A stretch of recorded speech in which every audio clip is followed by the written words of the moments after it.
Hello everyone. Today I'm going to cover something really quick but still really useful. So it's the way to set up your own filters and grouping methods for your views in Odoo. So the way I've done it in the code is just adding a new record and having a search block, and that's where you just set up everything.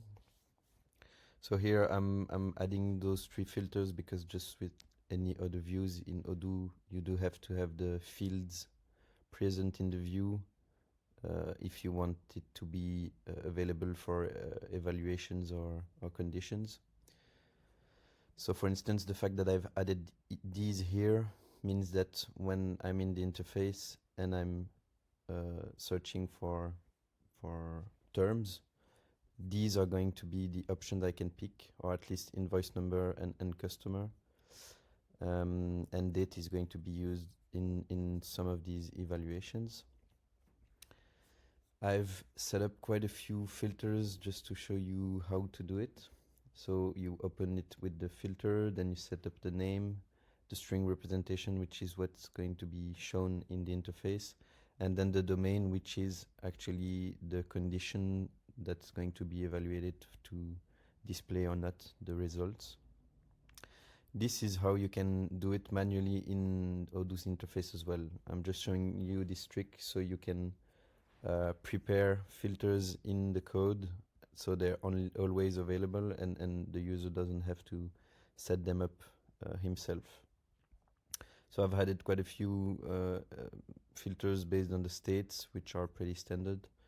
Then some evaluation with the booleans, just on the state of urgency or being paid.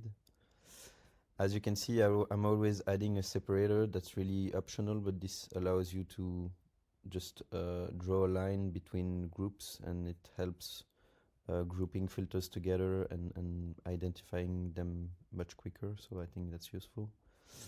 And then same goes for priority and amounts. So I'm evaluating again just the values to see which entries are going to be shown.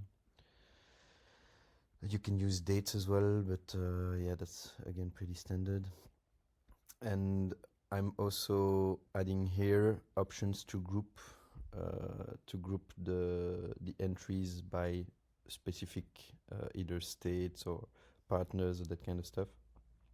Again, that's really useful, and that's just set up the same way as the filters. So here we're using domain, but this time it's context, and you're just giving him the instructions to group by, and then the field or the evaluation you want it to group by. So in the interface, this is how it looks. When I'm going in the search bar now, I can see that my filters are here and they're separated because we added those optional separators.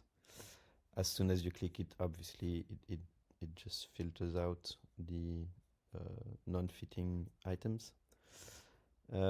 What's interesting is that you can also filter out some of the elements and then add another filter on top. Again, that's pretty standard, but still just to show you that those custom filters can stack up as well. As I told you, you could do all of this directly here and write all your evaluations, but this is really much quicker. So this was for the filtering. Yeah, I don't think there's much differences in the other ones. It's just the same logic. And then the group by, which we set up in the code as well. And so this means that when you're searching, you can group them by specific terms or fields. So for instance, here I can filter them by customers. Again, pretty useful, and that's something you can do manually here, but you have much more freedom if you do it this way, and that's something that's always going to be present as soon as your model is installed. So I think that's really useful for a lot of clients. And yeah, I think that pretty much covers it. So hopefully that was useful for you, and see you next time for the next video. Bye.